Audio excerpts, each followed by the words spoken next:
আমরা এমনই সব জ্ঞানী ব্যক্তি, অনেকে বলে দীক্ষা শিক্ষা নিয়ে কি হবে, দীক্ষা নেওয়ার কোনো দরকার নেই। যদি দীক্ষা শিক্ষা না নিই তাতে কি আছে? আমি যদি সঠিক থাকি, ভুল কাজ না করি, সৎকর্ম করি, আমার দীক্ষার দরকার নেই।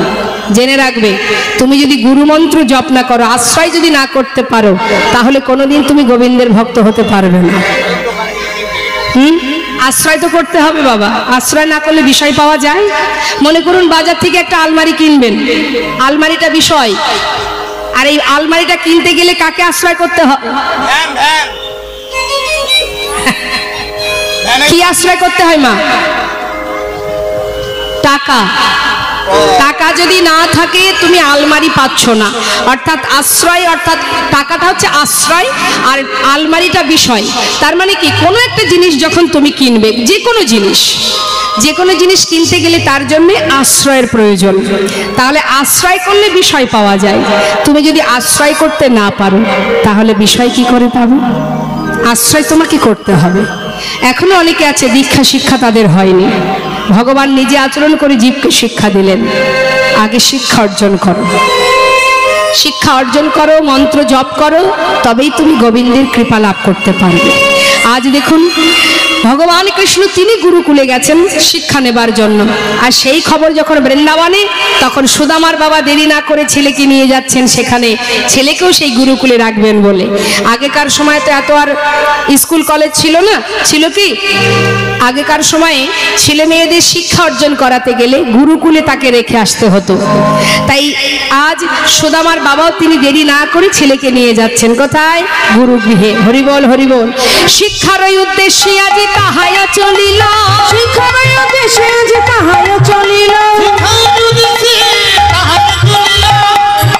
যেই না পৌঁছালো, ভাই কানাইকে দেখা মাত্রই কি করলেন সুদামা? বহুদিন পর ভাই কানাইকে পাইল, বহুদিন পরে ভাই কানাইকে পাইল, বহুদিন পরে ভাই কানাইকে পাইল। আনন্দ ধরে না, আনন্দ ধরে না, আনন্দ ধরে না, আনন্দ ধরে না। হরিবল হরিবল, আনন্দ ধরে না, ভাই কানাইকে কাছে পেয়ে আনন্দ ধরে না। বহুদিন পরে ভাই কানাইকে পাইল, বহুদিন পরে ভাই কানাইকে পাইল। ভাই কানাইকে পেয়ে জড়িয়ে ধরে আনন্দ করছে। এমন সময় গুরুদেবকে আসতে দেখে সবাই বলা বলি করছে, বস বস, বস বস বস বস বস। সব চুপ, ওই দেখ গুরুদেব আসছে। দেখুন স্কুলে যখন টিচার ঢোকে তখন কি হয়, সব বলে চুপ চুপ চুপ, স্যার ঢুকছে। তো এখন যেই না পাঠশালাতে গুরুদেব ঢুকেছে, ঢোকা মাত্রই বলছে, সবাই ভালো আছো? হ্যাঁ ভালো আছি গুরুদেব। শুনলাম আমার পাঠশালায় 3 জন নতুন ছাত্র এসেছো, কই দেখি হাত তো, লোকে কে নতুন? এই যে আমি নতুন গুরুদেব। এই যে আমি নতুন মাস্টার, আমি নতুন গুরুদেব। আচ্ছা আচ্ছা আচ্ছা, এই তোমার নাম কি? আমার নাম গুরুদেব বলরাম। এই খুব চঞ্চল, দেখেছেন এক জায়গায় স্থির হয়ে দাঁড়িয়ে নেই। এই নাম কি তোমার? কৃষ্ণ গুরুদেব। আমার নাম কৃষ্ণ। কৃষ্ণ না গণেশ? ভালো করে দেখুন, এটা কৃষ্ণ বলে মনে হচ্ছে? কৃষ্ণ গুরুদেব। গণেশ ঠাকুর। ও তুমি কৃষ্ণ? আচ্ছা, আর তোমার নাম কি? আমার নাম গুরুদেব সুদামা। সুদামা। আচ্ছা বলরাম, তুমি কি শিক্ষা নেবে? আমি শিক্ষা নেব গুরুদেব, মানে মনস্থির করেছি ওই ধনুর্বিদ্যা, মানে হাতে চালাবো। অধ্যয়ন করি, যে মন্ত্র পাঠ করি সেটাকে বলে কর্মকাণ্ড, আর জ্ঞানকাণ্ড যেটা পরমেশ্বর ভগবান লাভ করার জন্য যে অধ্যয়ন করা হয় সেগুলোকে বলা হয় জ্ঞানকাণ্ড। তা সুন্দরভাবে গুরুদেব সবাইকে শিক্ষা দিচ্ছে, ছোট ছোট শিশুদের ভগবানকে শিক্ষা অর্জন করতে করতে হঠাৎ এক সময় গুরুমা তাদেরকে ডাকলেন, সুদামা, এই সুদামা। সুদামা কিন্তু একটু শান্ত প্রকৃতির মা। সুদামা বেদ অধ্যয়ন করেন তো। গুরুদেব বলেছে, সুদামা, যে শিক্ষা তুমি অর্জন করছো এর প্রথম কাজ হলো তুমি কখনো বদনে মিথ্যা কথা বলতে পারবে না। হ্যাঁ, এই যে ব্রহ্মত্ব জ্ঞান অর্জন করছো, এই যে বেদ অধ্যয়ন করছো, বেদ পাঠ করছো, তোমার বাক্য ব্রহ্ম, অর্থাৎ এই বদনে কখনো মিথ্যা বলবে না। হ্যাঁ, মিথ্যার প্রতি কোনো আপোষ হবে না। কেমন?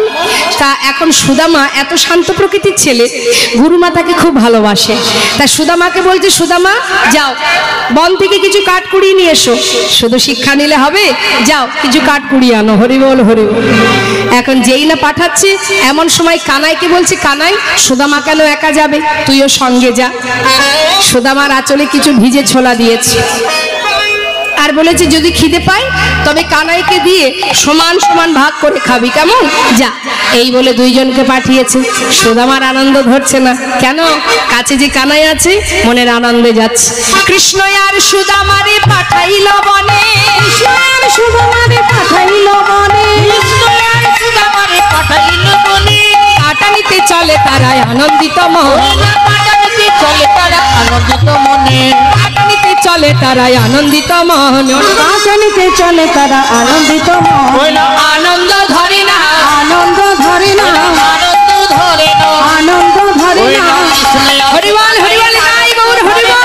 কৃষ্ণ আর সুদামারে আনন্দ ধরে না, কাটানিতে চলে তারা আনন্দিত মনে, কাটানিতে চলে তারা আনন্দিত মনে। যেই না বনে পৌঁছালো, কাঠ কুড়াতে কুড়াতে কি হলো, হেন কালে হইল তাহা ঝড় ভয়ঙ্কর, ঝড় ভয়ঙ্কর। চারিদিকে ভরিল ঘন অন্ধকার, চারিদিকে ভরিল ঘন অন্ধকার। দেখতে দেখতে কি হলো মা, গোটা বনের মধ্যে অন্ধকার হয়ে গেল। আর কানাই সুদামা কেউ কাউকে কাছে পাচ্ছে না, কে কোথায় হারিয়ে গেছে। চিৎকার করে ডাকছে, সুদামা, সুদামা, সুদামা। ছুটতে ছুটতে একে অপরকে জঙ্গলের মধ্যে খুঁজতে খুঁজতে যেই না কানাইকে দেখেছে, এমন সময় উপরে তাকিয়ে দেখছে যে একটা ডাল কানাইয়ের কাঁধে এসে পড়বে। ছুটে গিয়ে সুদামা কানাইকে জড়িয়ে ধরে, যেই না জড়িয়ে ধরেছে আর সেই ডাল ভেঙে পড়েছে সুদামার পিঠে। কানাইকে বাঁচিয়ে তুলেছে সুদামা। কানাই বলছে, বন্ধু এত বড় গাছের ডাল ভেঙে পড়ল, হরিবল হরিবল, আর সকল কষ্টটা তুই একাই ভোগ করলি। এত ভালোবাসিস তুই আমায়। সুদামা বলছে, কানাই রে তুই বুঝবি না, আমি তোকে কত ভালোবাসি। যত সময় আমার দেহে প্রাণ আছে তোর অঙ্গে এতটুকু আঁচল লাগতে দেব না ভাই। প্রচন্ড ঝড় বৃষ্টি তো মা, অনেক সময় ধরে বৃষ্টি হচ্ছে বলে তারা দুই ভাই একটা গাছে উঠে বসেছে। এখন যে গাছে বসে আছে, একজন বসেছে নিচের ডালে আর একজন বসেছে উপরে। উপরে বসেছে সুদামা। একভাবে বৃষ্টি হয়ে যাচ্ছে, তাই কি করেছে, অপেক্ষা করতে করতে হঠাৎ মনে পড়ে গেল যে মা যে আমাদের ছোলা পাঠিয়েছিল, একটু না হয় ছোলাই খাই। এই ভেবে যেই না আঁচল থেকে খুলে মুখে দিতে যাবে, হঠাৎ ভাবছে মা যে বলেছিল ভাইকে দিয়ে খেতে, কিন্তু কানাই তো নিচের ডালে, ওকে দেব কি করে? এক কাজ করি, এখন আমি খাই আর ওর জন্য রেখে দেব, নিচে নেমে ওকে দিয়ে দেব। এই ভেবে মা একটা একটা করে মুখে দিচ্ছে, আর এদিকে বৃষ্টিতে ভিজে গেছে সারা শরীর, ঠক ঠক করে কাঁপছে। আর যখন একটা একটা করে মুখে দিচ্ছে, তার মধ্যে দুটো একটা করে নিচে পড়ে যাচ্ছে। আর যখন পড়ছে, কিভাবে পড়ছে, কানাই যে ডালে বসে আছে তার চোখের সামনে দিয়ে ছোলাগুলো পড়ছে নিচে। কানাই মনে মনে ভাবছে কি ব্যাপার, সুদামা কি তাহলে ছোলা খাচ্ছে? মা যে বলেছিল আমায় দিয়ে খেতে, ও তো আমায় দিল না, একা একা খাচ্ছে। কিছুক্ষণ পর গোবিন্দ তো খুব চতুর মা, বলছে, হ্যাঁ রে সুদামা বন্ধু, হ্যাঁ বল, আমার না প্রচন্ড খিদে পেয়েছে, তোর কাছে মা যে ছোলা দিয়েছিল আছে, দে না। সুদামা বলছে, দাঁড়া দাঁড়া দিচ্ছি। হঠাৎ তাকিয়ে দেখছে কি মা, একটা ছোলাও আর নেই। সর্বনাশ, এখন উপায়, ওকে বলবোটা কি আমি? আমি তো একটা দুটো হলেও খেলাম, ওকে তো দিতে পারলাম না, এখন কি করি, আমি কি বলবো? চিন্তা করছে না না, ওকে যদি বলি আমি খেয়েছি, ওকে দিতে পারিনি, পড়ে গেছে, ও কষ্ট পাবে। হঠাৎ সুদামা চতুরতা করে বলে উঠলেন, জানিস কানাই, ওই যে বনে যখন কাঠ কুড়াচ্ছিলাম না, নিশ্চয়ই গাছের তলে আমার এই আঁচলটা বেঁধে গিয়ে সব ছোলা পড়ে গেছে, একটা ছোলাও আমার আঁচলে নেই।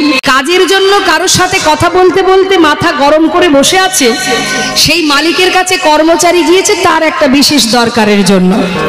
এখন যেই না মালিকের কাছে গেছে, মালিকের তো প্রচন্ড মাথা গরম, হ্যাঁ, এখন সে দাঁড়িয়ে বসে আছে, আর কর্মচারী গিয়ে তাকে গিয়ে বলছে, মালিককে যখন তার সমস্যার কথাটা বলছে, মালিক কিছুতে নিতে পারছে না, সহ্য করতে পারছে না, কিন্তু কর্মচারী সে বারবার বলছে দেখে মালিকের রাগ হয়ে গেছে, রাগের আগে কর্মচারীকে একটা চড় বসিয়ে দিয়েছে। আর যেই না চড় মেরেছে বাবা, কর্মচারী মনে মনে ভাবছে, আমি তো এসেছিলাম আমার দরকারে, মালিক আমাকে মারলো কেন, আমি আর কাজ করব না। সে কিন্তু অকারণে মারটা খেলো, তাই না? এই যে মার দিল, সে বলবে আমার মাথা ঠিক ছিল না, মেরেছি, কিন্তু তুমি যেটা করছো এটা তো অপরাধ। তুমি জেনে রাখো, যে কারণেই তুমি কর্ম করো না কেন, অপরাধ অপরাধী যেভাবেই করো না কেন, সাজা তোমায় পেতে হবে। তা এবার কি হয়েছে, যেই না মেরেছে সে ঘরে ফিরে গেছে।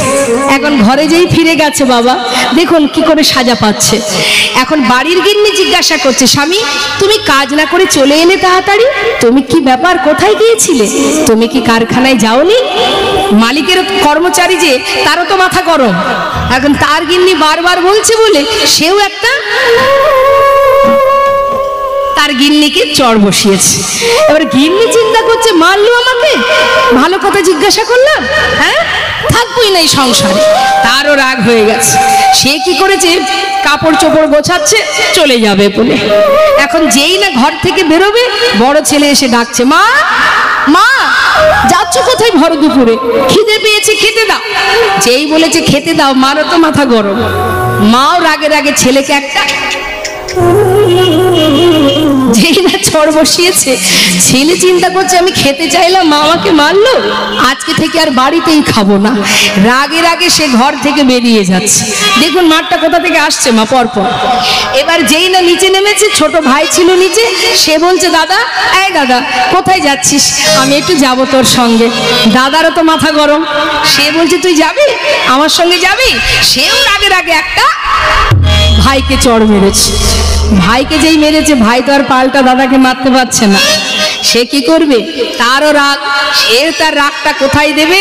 এবার পাশে একটা কুকুর শুয়েছিল, একটা লাঠি জোগাড় করে কুকুরটাকে ধরে মেরেছে। আর কুকুর মার খেয়ে সেখান থেকে উঠে চিৎকার করতে করতে রাস্তায় গেছে। এবার রাস্তায় গিয়ে সেই কুকুর সে একজনকে কামড়ে দিয়েছে। কাকে কামড়িয়েছে জানেন না? সেই কারখানার মালিক। এটাই গৌর হরিবল হরিবল। এবার বুঝুন একটা চড়ের ফল, এক কুকুর কামড়ালে তার কত কষ্ট পেতে হয়। তাই মাগো, ভগবান কিভাবে কখন কাকে সাজা দেবে, এই সাজার কারণটা তোমার কর্ম, তার জন্য তিনি নন, তিনি তোমাকে দিচ্ছে, তোমার কর্ম অনুযায়ী ফল পাচ্ছ। তবে যদি কখনো কষ্ট পাও, জেনে রাখো, যদি কখনো কষ্ট পাও, ভাববে না, ভগবানকে কটু কথা বলবে না। কেননা আজকে যদি আমি কষ্ট পাই, দুফোঁটা চোখের জল যদি আমার এই চোখে আসে, দুফোঁটা জল যদি পড়ে, জানবে আমার জীবনের অপরাধ খণ্ডন হয়ে যাচ্ছে। হরি বল হরি বল।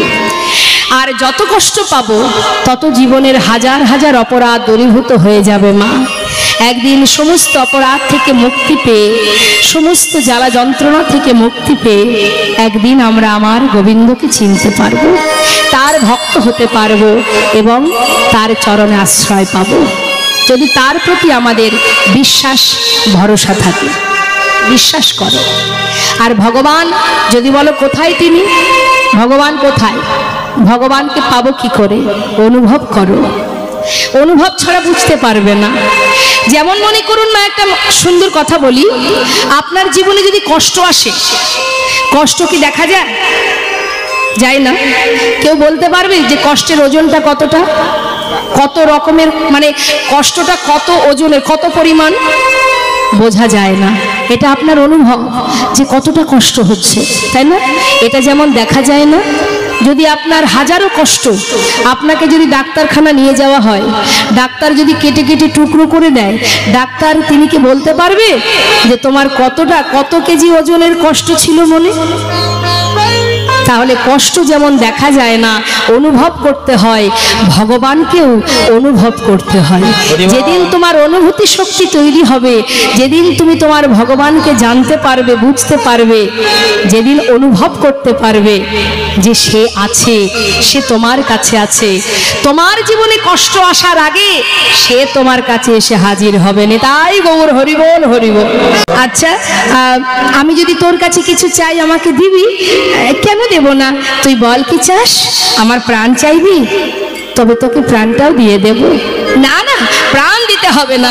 শোন, ওই দেখ রন্ধনশালায় আমার গুরুমা নাড়ু তৈরি করে রেখেছে। তুই তো জানিস আমি একটু নাড়ু খেতে ভালোবাসি। জানা ভাই, আমার জন্য দুটো নাড়ু নিয়ে আয়। সুদামা বলছি এই কথা? আচ্ছা ঠিক আছে, তুই বস, আমি গুরুমাকে গিয়ে বলবো, গুরুমা আমাকে যেই দেবে তোকে দিয়ে দেব। না না, ওইভাবে আনা যাবে না। যদি আমাকে এনে দিতেই চাস তবে চুরি করে নিয়ে আয়। হরি বল। সুদামা বলছে, কানাই কি করে চুরি করব? আমি তো চুরি বিদ্যা শিখিনি, আমি কি করে চুরি করব? আমি তো চুরি বিদ্যা জানি না ভাই। আরে এই না তুই বললি আমার জন্য প্রাণ দিয়ে দিবি, আর দুটো নাড়ু চুরি করে আনতে পারবি না? এই তোর বন্ধুত্ব? যেই না বলা, সুদামা বলছে ঠিক আছে, দেখ কানাই, আমি তো কোনোদিন চুরি করিনি, আজই প্রথম। তবে আমার গুরুদেব বলেছেন কখনো এমন মিথ্যা কথা, চুরি করা, এগুলো আমার উচিত নয়, কিন্তু তোর জন্য, শুধু তোর জন্য আমি চুরি করতে যাচ্ছি। কানাই, বাইরে দাঁড়িয়ে থাকবি, যদি দেখিস গুরুমা আসছে আমাকে একটু সন্ধানটা দিস, কেমন? বেশ। যেই না বলা, এবার গোবিন্দ দরজায় বসে আছে, সুদামা ভেতরে গেছে। ভেতরে গিয়ে যেই না নাড়ুর পাত্র থেকে দুটো নাড়ু তুলেছে হাতে, এদিকে গোবিন্দ চিৎকার করে ডাকছে, গুরুমা,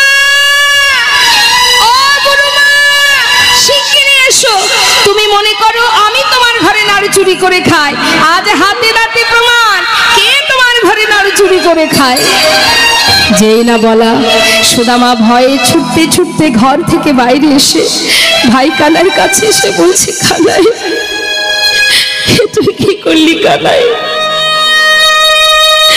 কোন অপরাধের সাজা দিলি তুই? দেখ, আমি আগেই তোকে বলেছি আমি চুরি করতে জানি না, আমি তোর জন্য চুরি করতে গিয়েছিলাম, তুই অকারণে মায়ের কাছে আমাকে চোর করে দিলি ভাই। জানিস আমার প্রাণের থেকে আমি তোকে বেশি ভালোবাসি। কানাই, কেন তুই আমাকে এইভাবে কষ্ট দিলি? বেশ, তবে তুইও শুনে রাখ, আমি প্রাণের থেকে তোকে বেশি ভালোবাসি। আজ এই গুরুকুলে দাঁড়িয়ে আমি তোর সামনে প্রতিজ্ঞা করলাম, জানিস আমার মা বলে তুই নাকি ভগবান, তোর কাছে যে যা চাই তুই নাকি তাই দিস। আমি তো জানি না, আমি শুধু তোকে বন্ধুরূপে ভালোবাসি। তবে যদি তুই ভগবান হয়েও থাকিস, শুধু তোর কাছে আমার একটা প্রতিজ্ঞা কানাই, জীবনে যদি আমার হাজারো দুঃখ কষ্ট আসে, আমার জীবনে যদি দারিদ্রতা আসে, আমি অভাব কষ্টে দুঃখে যন্ত্রণায় যদি কোনোদিন মারাও যাই, আমি কোনোদিন তোর কাছে হাত পেতে কিচ্ছু চাইব না। হরি বল, হরি বল। কানাই মৃদু হেসে বললেন, সুদামা, বেশ তো বললি তো এমন কথা, তাহলে তুইও শোন, তুই যদি আমার কাছে কিছু না চাস, আমিও প্রতিজ্ঞা করলাম যতদিন তুই না চাইবি ততদিন আমিও তোকে দেব না। তাই গৌর হরি বল, হরি বল, হরি বল। ভক্ত ভগবানের মধ্যে প্রতিজ্ঞা হলো। মা কিছুদিন পর গুরুদেব বললেন, তোমাদের শিক্ষা সম্পূর্ণ, তোমরা এবার ঘরে ফিরে যাও। সবাই পরিপূর্ণ শিক্ষা অর্জন করে যে যার ঘরে গেল, কিন্তু গোবিন্দ চলে গেলেন দ্বারকায়। নেতাই গৌর হরি বল। সুদামা চলে গেল আপন ঘরে। তার পিতার আনন্দ ধরে না। কেন না, আমার ছেলে মস্ত বড় বিপ্র, মস্ত বড় পণ্ডিত, শাস্ত্র অধ্যয়ন করেছে, আমার ছেলে পণ্ডিত। গ্রামবাসী সবাই আনন্দে, সবাই খুশি। কেন? সত্যি সুদামা মস্ত বড় পণ্ডিত, আমাদের গ্রামের গর্ব, আমাদের গ্রামের অহংকার সুদামা। এই সুদামাকে গ্রামের একটা পাঠশালায় ছোট ছোট বাচ্চাদের শিক্ষা দেয়। মটকমণির আনন্দ ধরে না। সন্তান ভালো কিছু করলে মা বাবার তো আনন্দ হবে। শুধু মা বাবা কেন, দেখবেন গ্রামেরও অনেক ব্যক্তি আছে, গ্রামের কেউ যদি একটি ভালো কাজ করে সবাই খুশি হয়। তাই মটকমণি সে কি করেছে, ছেলের উপযুক্ত বিবাহের বয়স হয়েছে দেখে এক সুকন্যার সন্ধান করে মা তার সঙ্গে বিবাহ দিয়েছে। হঠাৎ মালিক তার এই কাজের জন্য আসতে কর্মসূত্রে কার সঙ্গে ফোনে কথা বলতে বলতে তার মাথাটা গরম হয়ে গেছে।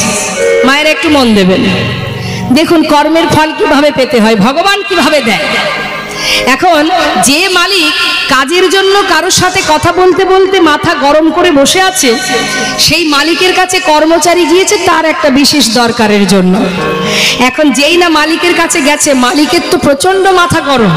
হ্যাঁ, এখন সে দাঁড়িয়ে বসে আছে, আর কর্মচারী গিয়ে তাকে গিয়ে বলছে, মালিককে যখন তার সমস্যার কথাটা বলছে, মালিক কিছুতে নিতে পারছে না, সহ্য করতে পারছে না। কিন্তু কর্মচারী সে বারবার বলছে দেখে মালিকের রাগ হয়ে গেছে। রাগে রাগে কর্মচারীকে একটা চড় বসিয়ে দিয়েছে। আর যেই না চড় মেরেছে বাবা, কর্মচারী মনে মনে ভাবছে, আমি তো এসেছিলাম আমার দরকারে, মালিক আমাকে মারলো কেন, আমি আর কাজ করব না। সে কিন্তু অকারণে মারটা খেলো, তাই না? এই যে মার দিল, সে বলবে আমার মাথা ঠিক ছিল না, মেরেছি। কিন্তু তুমি যেটা করছো এটা তো অপরাধ। তুমি জেনে রাখো, যে কারণেই তুমি কর্ম করো না কেন, অপরাধ অপরাধী যেভাবেই করো না কেন, সাজা তোমায় পেতে হবে। তা এবার কি হয়েছে, যেই না মেরেছে সে ঘরে ফিরে গেছে। এখন ঘরে যেই ফিরে গেছে বাবা, দেখুন কি করে সাজা পাচ্ছে। এখন বাড়ির গিন্নি জিজ্ঞাসা করছে, স্বামী তুমি কাজ না করে চলে এলে তাড়াতাড়ি, তুমি কি ব্যাপার, কোথায় গিয়েছিলে, তুমি কি কারখানায় যাওনি? মালিকের কর্মচারী যে, তারও তো মাথা গরম। এখন তার গিন্নি বারবার বলছে বলে সেও একটা তার গিন্নিকে চড় বসিয়েছে। এবার গিন্নি চিন্তা করছে, মারলো আমাকে, ভালো কথা জিজ্ঞাসা করলাম, হ্যাঁ থাকবোই না এই সংসারে। তারও রাগ হয়ে গেছে। সে কি করেছে, কাপড় চোপড় গোছাচ্ছে, চলে যাবে বলে। এখন যেই না ঘর থেকে বেরোবে, বড় ছেলে এসে ডাকছে, মা মা যাচ্ছ কোথায় ভর দুপুরে, খিদে পেয়েছে খেতে দাও। যেই বলেছে খেতে দাও, মারও তো মাথা গরম। মাও রাগে রাগে ছেলেকে একটা যেই না চড় বসিয়েছে, ছেলে চিন্তা করছে আমি খেতে চাইলাম, মা আমাকে মারলো, আজকে থেকে আর বাড়িতেই খাবো না। রাগে রাগে সে ঘর থেকে বেরিয়ে যাচ্ছে। দেখুন মারটা কোথা থেকে আসছে মা, পরপর। এবার যেই না নিচে নেমেছে, ছোট ভাই ছিল নিচে, সে বলছে, দাদা এই দাদা কোথায় যাচ্ছিস, আমি একটু যাব তোর সঙ্গে। দাদারও তো মাথা গরম, সে বলছে তুই যাবি, আমার সঙ্গে যাবি। সেও রাগে রাগে একটা ভাইকে চড় মেরেছে। ভাইকে যেই মেরেছে, ভাই তো আর পাল্টা দাদাকে মারতে পারছে না। সে কি করবে, তারও রাগ, সে তার রাগটা কোথায় দেবে। এবার পাশে একটা কুকুর শুয়েছিল, একটা লাঠি জোগাড় করে কুকুরটাকে ধরে মেরেছে। আর কুকুর মার খেয়ে সেখান থেকে উঠে চিৎকার করতে করতে রাস্তায় গেছে। এবার রাস্তায় গিয়ে সেই কুকুর সে একজনকে কামড়ে দিয়েছে। কাকে কামড়িয়েছে জানেন না? সেই কারখানার মালিক। এটাই গৌর হরিবল হরিবল। এবার বুঝুন একটা চড়ের ফল, এক কুকুর কামড়ালে তার কত কষ্ট পেতে হয়। তাই মাগো, ভগবান কিভাবে কখন কাকে সাজা দেবে, এই সাজার কারণটা তোমার কর্ম। তার জন্য তিনি নন, তিনি তোমাকে দিচ্ছে, তোমার কর্ম অনুযায়ী ফল পাচ্ছ। তবে যদি কখনো কষ্ট পাও, জেনে রাখো, যদি কখনো কষ্ট পাও, ভাববে না, ভগবানকে কটু কথা বলবে না। কেননা আজকে যদি আমি কষ্ট পাই, দুফোঁটা চোখের জল যদি আমার এই চোখে আসে, দুফোঁটা জল যদি পড়ে, জানবে আমার জীবনের অপরাধ খণ্ডন হয়ে যাচ্ছে। হরি বল হরি বল। আর যত কষ্ট পাবো, তত জীবনের হাজার হাজার অপরাধ দূরীভূত হয়ে যাবে মা। একদিন সমস্ত অপরাধ থেকে মুক্তি পেয়ে, সমস্ত জ্বালা যন্ত্রণা থেকে মুক্তি পেয়ে একদিন আমরা আমার গোবিন্দকে চিনতে পারবো, তার ভক্ত হতে পারবো এবং তার চরণে আশ্রয় পাব, যদি তার প্রতি আমাদের বিশ্বাস ভরসা থাকে। বিশ্বাস করো। আর ভগবান যদি বলো কোথায় তিনি, ভগবান কোথায়, ভগবানকে পাবো কি করে? অনুভব করো। অনুভব ছাড়া বুঝতে পারবে না। যেমন মনে করুন না, একটা সুন্দর কথা বলি, আপনার জীবনে যদি কষ্ট আসে, কষ্ট কি দেখা যায়? যায় না। কেউ বলতে পারবে যে কষ্টের ওজনটা কতটা, কত রকমের, মানে কষ্টটা কত ওজনের, কত পরিমাণ? বোঝা যায় না। এটা আপনার অনুভব যে কতটা কষ্ট হচ্ছে, তাই না? এটা যেমন দেখা যায় না। যদি আপনার হাজারো কষ্ট, আপনাকে যদি ডাক্তারখানা নিয়ে যাওয়া হয়, ডাক্তার যদি কেটে কেটে টুকরো করে দেয়, ডাক্তার তিনি কি বলতে পারবে যে তোমার কতটা, কত কেজি ওজনের কষ্ট ছিল মনে? তাহলে কষ্ট যেমন দেখা যায় না, অনুভব করতে হয়, ভগবানকেও অনুভব করতে হয়। যেদিন তোমার অনুভূতি শক্তি তৈরি হবে, যেদিন তুমি তোমার ভগবানকে জানতে পারবে, বুঝতে পারবে, যেদিন অনুভব করতে পারবে যে সে আছে, সে তোমার কাছে আছে, তোমার জীবনে কষ্ট আসার আগে সে তোমার কাছে এসে হাজির হবে। নিতাই গৌর হরিবোল হরিবোল। এখানে আছে সে, অহরহ তোমার কাছে আছে। অনুভব করো, বুঝতে শেখো, তখন তুমি দেখতে পাবে প্রতিটি পাতায় পাতায়, প্রতিটি রন্ধ্রে রন্ধ্রে, প্রতিটা জায়গায়, প্রতিটা জিনিসের মধ্যে তিনি তোমার কাছে আছে। আমার হিয়ার মাঝে বিশ্বকবি রবীন্দ্রনাথ ঠাকুর বলেছিলেন, লুকিয়েছিল দেখতে আমি পাইনি তোমায়, দেখতে আমি পাইনি। আমার হিয়ার মাঝে লুকিয়েছিলে দেখতে আমি পাইনি তোমায়, দেখতে আমি পাইনি। ওই বাহির পানে চোখ মেলেছি, বাহির পানে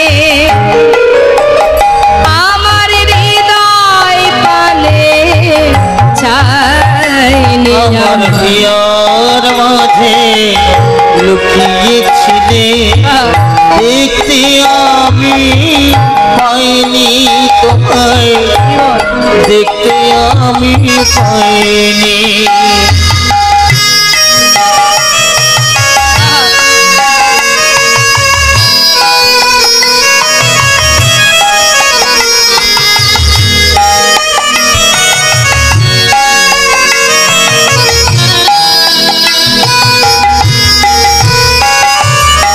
আমার সকল ভালোবাসায়, সকল আঘাত, সকল আশায়, আমার সকল ভালোবাসায়, সকল আঘাত, সকল আশায়। কি বলছে মা? তুমি যেমন আশাতেও আছো, তেমন তুমি ভরসাতেও আছো, তুমি আঘাতেও আছো, তুমি সুখেও আছো, তুমি সর্বক্ষণ আছো আমার কাছে। অর্জন করে, উপার্জন করে, সেখান থেকে যে করি উপার্জন করে তাতে সংসারও চলে যায়, কোনো অসুবিধা নেই। কিন্তু মা, ভগবানের যে ভক্তের প্রতি পদে পদে পরীক্ষা থাকে, পদে পদে পরীক্ষা করেন ভগবান ভক্তকে। সুদামা যে প্রতিজ্ঞা করেছে জীবনে কিছু চাইবে না, এবার গোবিন্দ কি করলেন? সুদামার একটু একটু করে সর্বস্ব কেড়ে নিচ্ছেন। কেন? দেখি বন্ধু কতদিন আমার কাছে না চেয়ে থাকতে পারে। হরিবোল হরিবোল। এটা পরীক্ষা মা।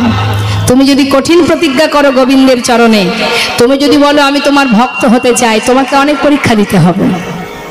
পরীক্ষায় আমরা অনেক সময় পদস্খলন হয়ে যায় আমাদের, আমরা পারি না। কষ্ট পেলে ভগবানকে ভুলে যায়, তার সেবা পড়ে থাক, তার মুখটুকু দেখি না, প্রণাম পর্যন্ত করি না, রাগে, তাই না?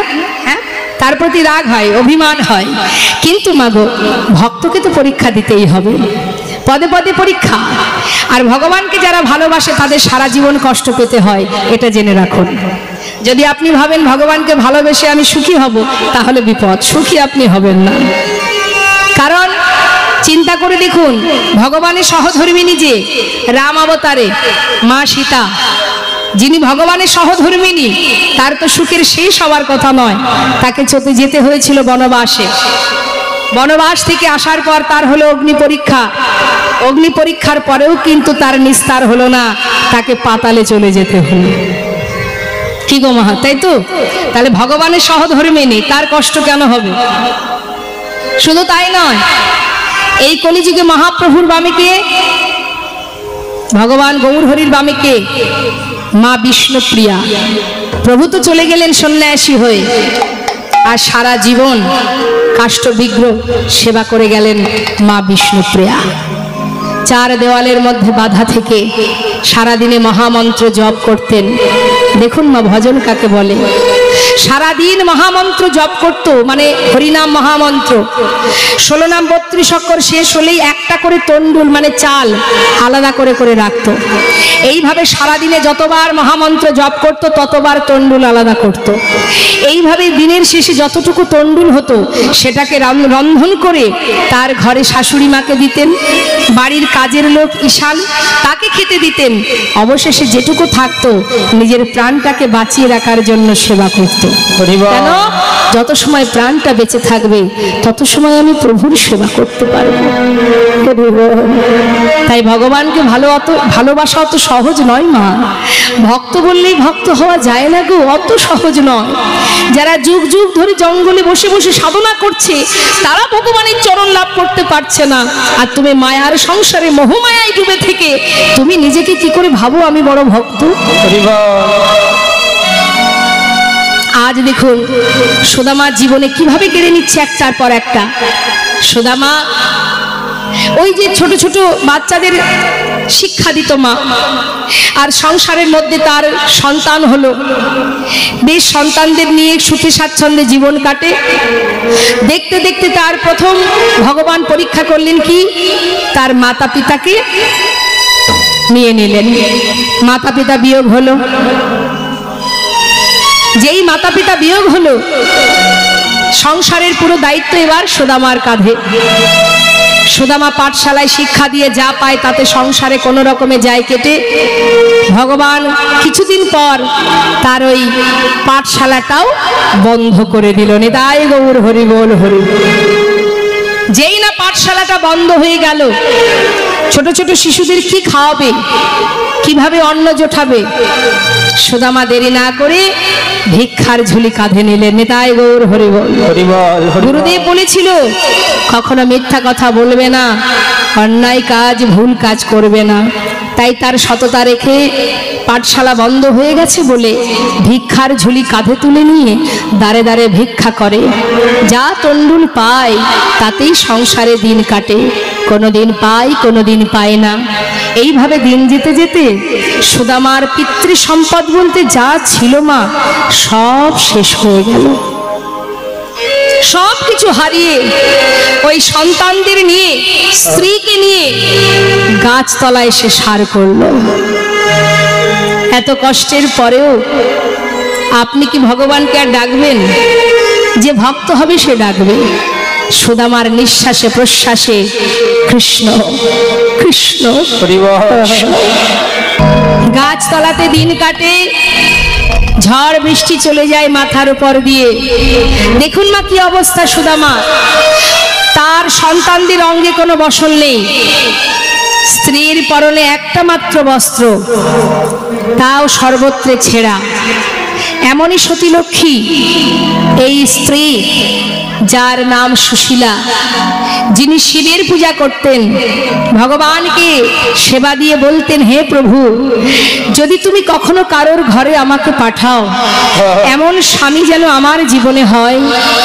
সে অর্থশালী না হোক, আমার কোনো দুঃখ নেই, শুধু সে যেন সত্যবাদী হয়। পেয়েছেও তাই। সুদামা সদা সর্বদাই সত্য কথা বলেন।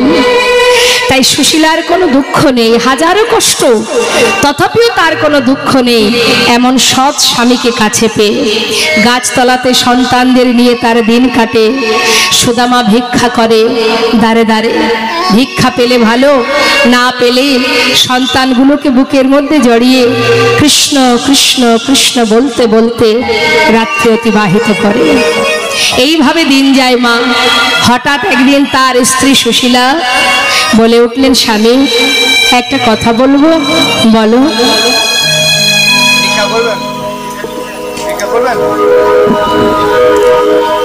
স্বামী, শুনেছি তোমার বন্ধু সে নাকি দ্বারকার রাজা, আবার এও জানি সে নাকি ভগবান। আচ্ছা স্বামী, যে তোমার বন্ধু সে তো ভগবান, সে রাজা, তাহলে তুমি কি পারো না স্বামী আমাদের জন্য, সন্তানগুলোর জন্য একটু তার কাছ থেকে কিছু চেয়ে আনতে? সুদামা বলছে, সুশীলা যা বলেছো বলেছো, আর বলো না। কেন জানো, আমি আমার বন্ধুর কাছে প্রতিজ্ঞা করেছি ওর কাছে কোনোদিন আমি হাত পেতে কিছু চাইবো না। আর আজ বিপদে পড়েছি বলে বন্ধুর কাছে হাত পাতবো? যে বন্ধুর জন্য আমি কিছু করতে পারলাম না, আমি তার কাছে হাত পাতবো কি করে? বলো না, আমি পারবো না সুশীলা, আমাকে বলো না। স্বামী, বেশ, তোমাকে চাইতে যেতে হবে না, কিচ্ছু চাওয়ার প্রয়োজন নেই। আর একটা কথা বলি স্বামী, বলো তোমার কি মন চায় তাকে দেখার? সুশীলা, সে তো আমার বহুদিনের আশা, কি করবো বলো, অসহায় কাঙাল আমি। আমার কথা কি আর ওর মনে আছে? সে তো শুনেছি এখন দ্বারকার বড় রাজা, আমার কথা কি আর তার মনে আছে গো? স্বামী, কি বলো তুমি? যার নাম প্রতিটা শ্বাসে প্রশ্বাসে তুমি জপ করছো, সে তোমায় ভুলবে কি করে? স্বামী, আমার বিশ্বাস, একবার তুমি তার কাছে গিয়ে দেখো, আমার মন বলছে সে তোমায় চিনতে পারবে। বলছো সুশীলা, আমার বহুদিনের স্বপ্ন, সে আমায় চিনতে পারবে তো? কেন পারবে না? তুমি না তার বাল্যকালের বন্ধু? যাও স্বামী, যাও, কিছু চাওয়ার প্রয়োজন নেই। যাকে এত ভালোবাসো, যাও তাকে একবার দেখে এসো। সুশীলা, তুমি তো বলছো যেতে, দেখো কোনো বন্ধু যদি বন্ধুর বাড়ি মাঝে সাঝে যায়, খালি হাতে গেলেও তাতে কোনো অসুবিধা হয় না, কিন্তু অনেকগুলো বছর চলে গেল, এখন আমি যে যাব খালি হাতে কি করে যাই তার ঘরে বলো? স্বামী, আচ্ছা ঠিক আছে, তোমাকে খালি হাতে যেতে হবে না, আমি দেখছি। স্বামী, তুমি নিশ্চিন্তে থাকো, আমি কোনো না কোনো উপায় নিয়েই তবে আসবো। থাকো তুমি ঘরে, আমি দেখছি। দেখুন মা, ধনী পরিবারের কন্যা কিন্তু সুশীলা আজ সে গোবিন্দের জন্য সবার ঘরে ঘরে গিয়ে, পাড়ায় পাড়ায় দরজায় গিয়ে গিয়ে ভিক্ষা করছে। কার জন্য? ভগবানের সেবার জন্য। দেখবেন না, একই গ্রামের মধ্যে বিভিন্ন রকমের মানুষ বাস করে, কেউ ভিক্ষা দেয়, কেউ দেয় না। হ্যাঁ, তো যেই না শুনেছে যে গোবিন্দ সেবায় লাগবে, এই কথা শুনে যারা গোবিন্দকে ভালোবাসে, কৃষ্ণ ভক্ত যারা, তারা কি করেছে, ঘর থেকে শুকনো চিড়ে তার আঁচলে ভিক্ষা স্বরূপ দিয়ে গেছে।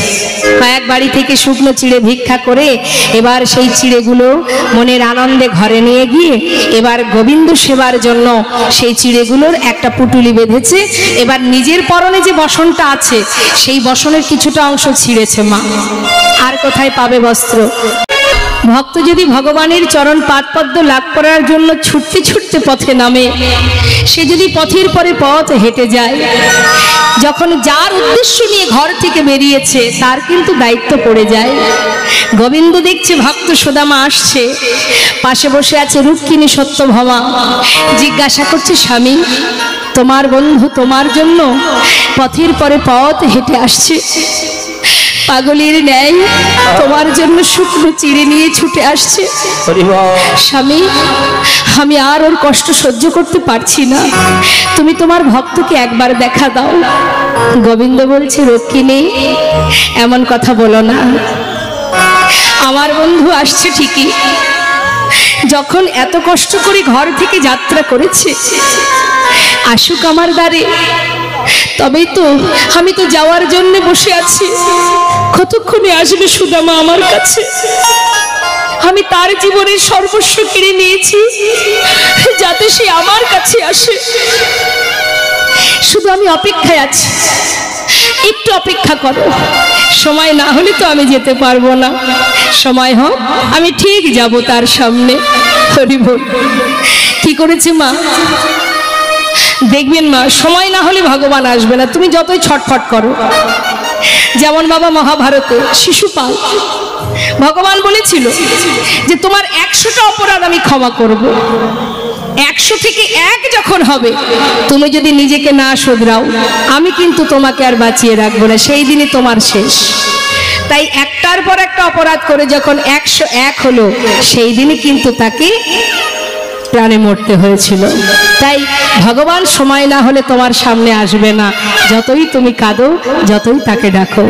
তাই আজ দেখুন ভগবান বসে আছেন, তিনি দেখছেন বন্ধু আসছে, কিন্তু অপেক্ষায় আছে কখন আসবে দ্বারে। আর সুদামা ডাকতে ডাকতে দ্বারকার কাছে এসে দেখছে কি মা, বিশাল প্রাসাদ, রাজপ্রাসাদ দর্শন করে মনে মনে ভাবছে সুদামা, আহা আমার বন্ধু কত বড় রাজ্যের রাজা, এত বড় রাজাও যে কিনা রাজসুখ ভোগ করে, এই গোটা রাজ্য পরিচালনা করে, তার কি আর আমার সেই শিশুকালের বন্ধু আমি, আমার মতো কাঙাল বন্ধুর কথা তার কি আর মনে আছে? যদি চিনতে না পারি আমি কি করে যাব তার কাছে? ফিরে যাই, যদি চিনতে না পারে আমি বেশি কষ্ট পাবো, তার থেকে ফিরে যাই। আবার মন বলছে না না, এলাম যখন একবার তো দাঁড়িয়ে গিয়ে দেখি, যদি সে চিনতে পারে। দমনা হচ্ছে, দমনা করতে করতে এগিয়ে যাচ্ছে বাবা। দ্বারে এসে যেই না দাঁড়িয়েছে দেখছে দ্বারে অনেক প্রহরী, অর্থাৎ দাঁড়িয়ে দাঁড়িয়ে আছে। দাড়িকে দেখে বলছে, আয় দাড়ি, দাড়ি এখানে কি আমার বন্ধু কানাই আছে? दारी जिज्ञासा करছে कौन हो तुम, कहाँ से आए हो, तुम्हारा नाम क्या है? সুদামা বলছে আমাকে চিনবি না, আমি বৃন্দাবন থেকে আসছি, বল না এখানে কি আমার বন্ধু কানাই আছে? द्वारपाल बोलें देखो इधर कोई कानाई वानाई नहीं है, ये जो राजा है ना उसका नाम है कृष्ण। कृष्ण अरे जानिस दारी जे कृष्ण সেই তো কানাই, আমাকে একটু ভিতরে যেতে দে না, আমি ভিতরে যাই, কতদিন দেখিনি বন্ধুকে, আমি তাকে দেখতে চাই। দ্বারপাল হাসছে বাবা, আরে কোথা থেকে পাগল, সারা গায়ে নোংরা দুর্গন্ধ, সারা গায়ে কাদামাটি লেগে আছে, এই কিনা আমাদের রাজার বন্ধু। মুখের দিকে হা করে তাকিয়ে সমস্ত দাড়ি আহা ওই দ্বারকাবাসী তারা সবাই হাসছে, অট্টহাসি হাসছে। হঠাৎ চিন্তা করছে তবে বুঝি কানাই এলো না। যেই না পিছন ফিরে চলে যাবে এমন সময় গোবিন্দ আমার ছুটতে ছুটতে বন্ধুকে কাছে পাওয়ার জন্য পাগলের ন্যায় ছুটে এসে সুদামাকে বুকের মধ্যে জড়িয়ে ধরেছে। যেই না বুকের মধ্যে জড়িয়ে ধরেছে সুদামা বলছে, কানাই রে আমার কথা তোর মনে আছে বন্ধু, তুই আমাকে ভুলে যাসনি। আমি ভেবেছিলাম আমার মতো কাঙাল বন্ধুর কথা তোর কি আর মনে আছে? কিরে আমাকে ছেড়ে দে, এইভাবে ধরে রেখেছিস কেন? দেখছিস না সারা গায়ে কত কাদা মাটি নোংরা লেগে আছে, তোর এই সুন্দর অঙ্গে লেগে যাবে কানাই, ছেড়ে দে। কানাই বলছে, সুদামা এতদিন পর আমার কথা মনে পড়লো তোর। সুদামা কেমন আছিস তুই? ভালো, এতদিন ভালো ছিলাম না, যখন থেকে তোকে দেখলাম আমার সমস্ত কষ্ট দূর হয়ে গেছে। আর আমার কোনো কষ্ট, কোনো দুঃখ, কোনো যন্ত্রণা নেই। আয় আমার কাছে আয়, চল ভিতরে চল। না না আমি ভিতরে যাব না। কেন যাবি না? ওই দেখ চল বলছি ভিতরে। কৃষ্ণ, আমি কি করে যাই বল ভিতরে? দেখছিস না সারা গায়ে কত নোংরা লেগে আছে। ভিতরে যে রাজরানীরা রয়েছে, আমি তাদের সামনে দাঁড়াবো কি করে? আরে সবাই তো তোর অপেক্ষায় দাঁড়িয়ে আছে। চেয়ে দেখ, সবাই বরণ ডালা নিয়ে দাঁড়িয়ে আছে, তোকে বরণ করবে বলে। আয় বন্ধু, আমার সাথে আয়। সাথে করে নিয়ে মা যেই না ভিতরে নিয়ে গেছে, রুক্মিণী, সত্যভামা, ভগবানের সহধর্মিণী যারা সবাই তাকে বরণ করলেন। বরণ করবার পর তাকে ঘরের মধ্যে নিয়ে গিয়ে সোনার সিংহাসনে যেই না বসাবে, সুদামা বলছি, কানাই আমি এখানে বসতে পারবো না। বসবি না মানে? তুই না আমার বন্ধু, আয় বলছি। হাত ধরে জোর করে বসিয়েছে। কোথায় বসিয়েছে? রাজ সিংহাসনে। বলুন দেখি মা, জীবনে যার চেয়ার কপালে জোটেনি তাকে বসিয়েছে সোনার সিংহাসনে। কি করে বসবে সে? হাত পা গুটিয়ে আছে যাতে কোনো রকমই ছোঁয়া না লাগে। কানাই বলছে, কি রে, এইভাবে কেউ বসে? ঠিক করে বস, হাত পা ছেড়ে বস। তাহলে যে কাঙাল গাছের তলায় দিন কেটেছে, আজ সে বসেছে সোনার সিংহাসনে। বাবা, তাহলে জগতের মাঝে একবার অনুভব করুন মা কে ধনী। এ জগতে কোনো ব্যক্তি, কোনো সাধুগুরু বৈষ্ণব দেখবেন দাঁড়ে দাঁড়ে যদি ভিক্ষা করে, একটু যদি টাকা পয়সার কোনো ধনী ব্যক্তি থাকে গ্রামে, তারা দেখবেন আফসোস করে, আহা বড় অসহায় বেচারা, দাঁড়ে দাঁড়ে ভিক্ষা করে, হ্যাঁ, গরিব দিনহীন কাঙাল, তাই না? কিন্তু জেনে রাখবেন, এ জগতের ধন সম্পদ আজ আমার আছে, কাল আমাকে ঘাড় ধাক্কা দিয়ে বের করে দেবে আমার সন্তানেরা। আমি সব হারিয়ে ওই আমার তুলসী তলাতে জীবন কাটবে। তাহলে জগতের সেই মহাধনে ধনী যে জন কৃষ্ণ ধনে ধনী, যেটা তোমার জীবন থেকে কখনো হারাবে না। কখনো তুমি সেই ধন থেকে তুমি আলাদা হবে না। আজ সুদামা জীবন কাটিয়েছে গাছতলাতে, সেই সুদামা কৃষ্ণ ধনে ধনী হয়ে আজ ভগবানের সোনার সিংহাসনে বসেছে। তাহলে জগতে সেই মহাধনে ধনী মা যে জন গোবিন্দ ধনে ধনী। তাই হরি বল, হরি বল। আজ সোনার সিংহাসনে বসানোর পর রুক্মিণীকে বললেন, রুক্মিণী তাড়াতাড়ি যাও, জল নিয়ে এসো। আজ আমি নিজেই আমার বন্ধুর চরণ ধৌত করব। কেন জানো? সে যে মস্ত বড় পণ্ডিত, পণ্ডিত এসেছে আমার ঘরে, বিপ্র এসেছে আমার ঘরে, তার চরণ ধৌত করব আমি। দেরি করো না, তাড়াতাড়ি জল নিয়ে এসো। দেরি না করে রুক্মিণী সত্যভামা সোনার থালা চরণ তলে পেতে দিলেন বাবা। এবার সুন্দর করে ভগবান নিজের হাত দিয়ে ভক্তের চরণ ধোয়াচ্ছে, চোখের জল দিয়ে চরণ ধৌত করছে। চরণ দুটি হাতে করে নিয়ে দেখছি চরণ থেকে কত রুধির ঝরছে। ভগবানের করকমলে চরণ দুটি নিয়ে মনে মনে বলছে, ভক্ত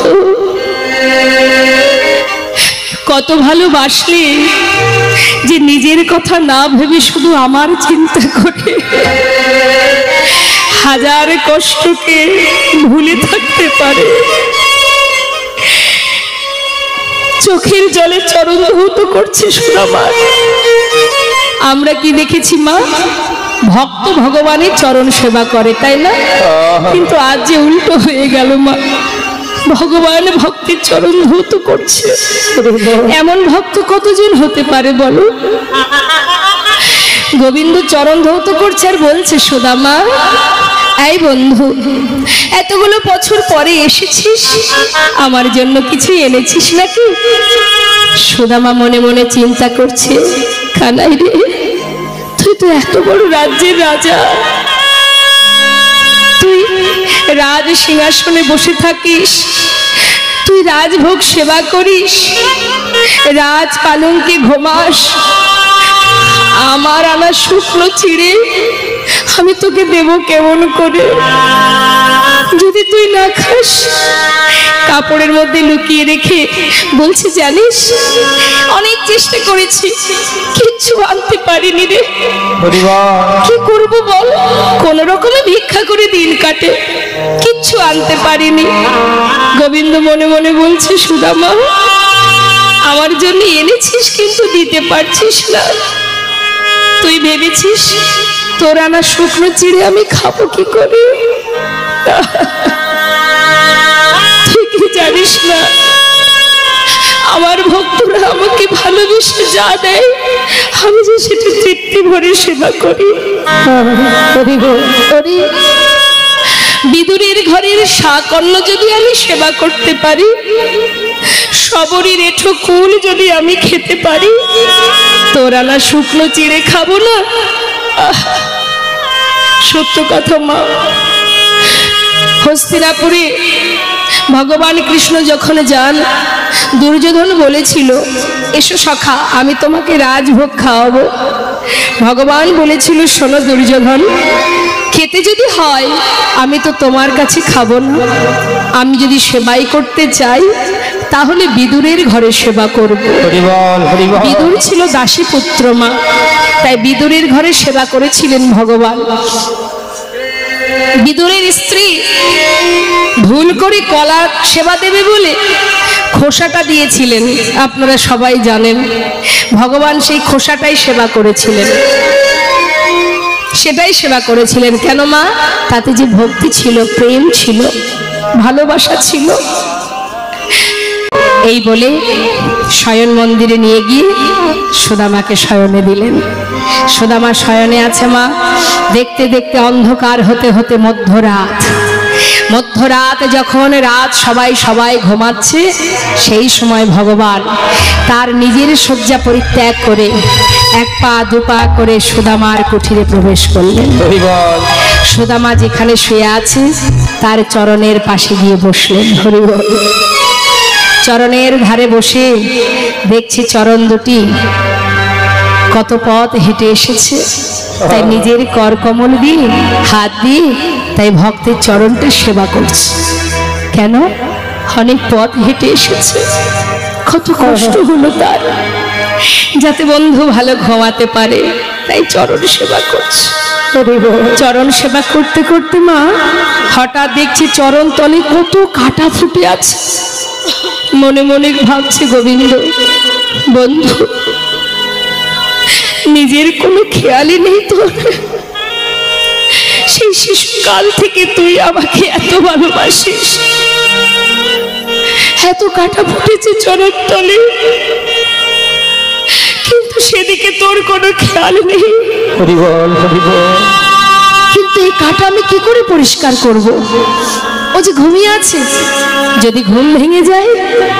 তাই ধীরে ধীরে চরণের পাশে বসে নিজের হাত দিয়ে একটা একটা করে কাটা পরিষ্কার করছে মা।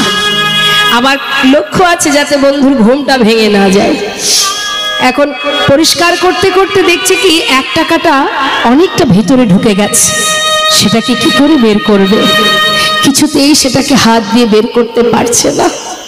যখন বের করতে পারছে না, দেরি না করে গোবিন্দ আমার নিজের বদনটা সেই চরণতলে নিয়ে গিয়ে নিজের দাঁত দিয়ে সেই কাঁটাটাকে ধরে যখন জোর করে টেনে বের করেছে, সঙ্গে সঙ্গে সুদামার কাপড়ের নিচে যে পুটুলিটা ছিল সেটা নিচে পড়ে গেছে, আর সুদামা চমকে উঠেছে। হঠাৎ গোবিন্দকে দেখতে পেয়েছে। গোবিন্দ বলছে, কি সুদামা, এই পুটুলিতে কি আছে? হ্যাঁ দেখি তো। হাতে করে যেই না তুলেছে, সুদামা বলছে, কানাই দে, আমায় ফিরিয়ে দে, দে বলছি। আরে ফিরিয়ে তো দেবই, আগে দেখি কি আছে। যেই না খুলেছে মা, দেখছে কি তার মধ্যে চিড়ে। ও, তুই চিড়ে এনেছিলি আমার জন্য, আমাকে তো দিলি না কেন সুদামা? কেন দিলি না তুই বল? কেন দিলি না তুই? তুই কি ভেবেছিস আমি চিড়ে খেতে পারবো না? আরে ক্ষীর সর ননি মাখনে খেতে খেতে আমার আর মুখে কোনো রুচিই নেই। এই যে আজকে তুই চিড়ে এনেছিস, আজ আমি একটু মুখের স্বাদটা পাল্টাবো। এই বলে যেই না মুখে দিতে যাবে মা, হঠাৎ দেখছি ভিজে। আরে বন্ধু, চিড়েগুলো ভিজিয়ে এনেছিস? বুঝেছি বুঝেছি বুঝেছি, শুকনো চিড়ে খেতে গেলে মুখে ব্যথা লাগবে, সেই জন্য ভিজিয়ে এনেছিস, তাই না? আরে এই না হলে কি বন্ধুত্ব? ঠিক করেছিস। যেই না মুখে দিতে যাবে, সুদামা বলছে, কানাই জানিস ভাই, আমি কিন্তু চিড়ে ভিজিয়ে আনিনি। তাহলে ভিজলো কি করে তা তো জানি না, তবে মনে হয় আসার সময় তোর কথা ভাবতে ভাবতে যখন আমি কাঁদছিলাম, আমার মন বলছে আমার চোখের জলে চিড়ে ভিজে গিয়েছে। তাই গৌর হরিবল হরিবল।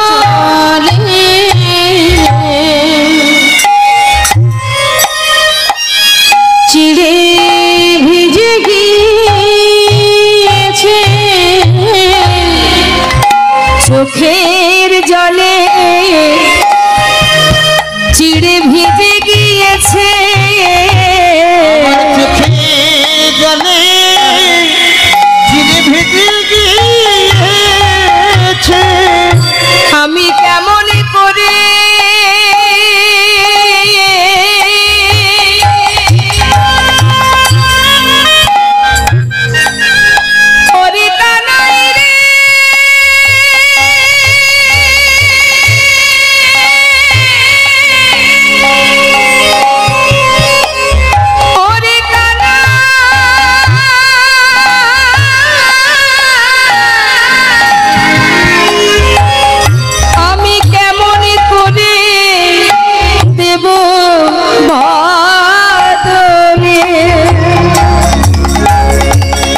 আমার চোখের জলে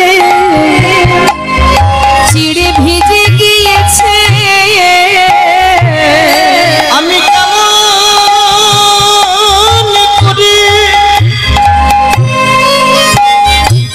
ভাইরা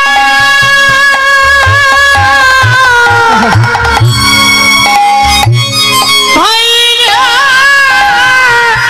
দেব বদলে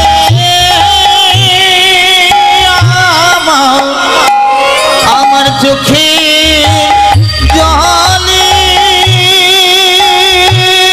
হরিবল হরিবল। চিড়ে ভিজে গিয়েছে। ভগবানই বলেছে সুদামা, এই জগতে সবাই আমার ক্ষীর ননি মাখন দেয়, কিন্তু চোখের জলে ভিজানো চিড়ে কেউ দেয় না। তাই আজ আমি তোর সামনে দাঁড়িয়ে প্রতিজ্ঞা করলাম, যে চিড়ে তুই আমায় দিতে দ্বিধা করছিস, আগত কলিযুগে আমি নদিয়ায় গিয়ে গৌর হব। হরিবল হরিবল। যদি কলির জীব আমায় সেবা দিতে চায়, যদি কোন রাজা কোন ভিখারি, যদি কোন কাঙালে কাঙালিনী কলিজীবের দ্বারে দ্বারে ভিক্ষা করে যদি মাটির মালসায় আমায় চিড়ে ভোগ দেয়, তবে আমি গৌর হয়ে সেই ভোগ গ্রহণ করব। এই তোর সামনে আমি প্রতিজ্ঞা করলাম। ভগবান প্রতিজ্ঞাবদ্ধ হলেন, যে চিড়ে তুই আজকে দিতে চাইছিস না, তোর দ্বিধা হচ্ছে, আগত কলিযুগে কলিহত জীব সে ধনী হোক আর দরিদ্রই হোক, যদি মাটির মালসাই করে ভিক্ষা করে আমাকে চিড়ে ভোগ না দেয়, আমি সেবা করব না। কলিযুগে মহাপ্রভুর ভোগ হয় কিসে মা? মাটির মালসাই। আচ্ছা বলুন দেখি, যিনি বিশ্ব ব্রহ্মাণ্ডের মালিক, তিনি তো এটা ঘোষণা করতে পারতেন যে আমাকে সোনার তালায় খেতে দাও। এটা একমাত্র ধনী যারা তারা পারবে। একজন ধনী ব্যক্তি সোনার থালা তৈরি করে ভগবানের সেবা দেবে, কিন্তু যারা দিনহীন কাঙাল, হরিবল হরিবল, যাদের নিজেদেরই অন্ন কপালে জোটে না, তারা কি করে সোনার থালা বানিয়ে ভগবানের সেবা দেবে? তাই ভগবান তাদের কথা ভেবে এটাই স্থির করলেন যে সে রাজা হোক, ধনী হোক, আর কাঙাল কাঙালিনী হোক। মাটির মালসার দাম কত মা? 5 টাকা 10 টাকা, তাই তো? যাতে সবাই আমায় সেবা দিতে পারে। আর আমরা খেতে গেলে আমাদের অনেক কিছু লাগে, লাগে না বাবা? ডাইনিং টেবিল চাই, ওপরে একটা ঝাড়বাতি হলে দেখতে ভালো লাগবে, সামনে একটা ফুলদানি হবে, আহা কত কি দরকার আমাদের। একবার আমাদের নিজেদেরই লজ্জা হওয়া উচিত, যিনি বিশ্বব্রহ্মাণ্ডের মালিক তিনি মাটির পাত্রে সেবা করেন, আর আমাদের কত কিছু দরকার হয়, তাতেও শান্তি নেই আমাদের। নিতাই গৌর হরি বল। তাই যারা বুঝেছে তারা কখনো এই সুখ কামনা করে না। দেখবেন অনেকের ঘরে আছে ভগবানের জন্য পাকা ঘর, পাকা মন্দির, নিজে থাকে কুড়ে ঘরে। আবার অনেকের আছে সিঁড়ির ঘরে ভগবান আছেন, তার ঝুলকালিতে ভরা, নিজের ঘরে এসি লাগানো আছে। এটাই তো ভক্ত আর অভক্তের তাৎপর্য, তাই না? তাই আজ দেখুন ভগবান বললেন যে আমি এই চিরে আগত কলিযুগের সেবা করব। এদিকে রুক্মিণী সত্যভামা বললেন, স্বামী তুমি এই অমৃত সেবা করছো, আমাদের দেবে না? তা গোবিন্দের কাছ থেকে নিয়ে তখন সবাই মিলে সমানভাবে ভাগ করে সেবা করলেন।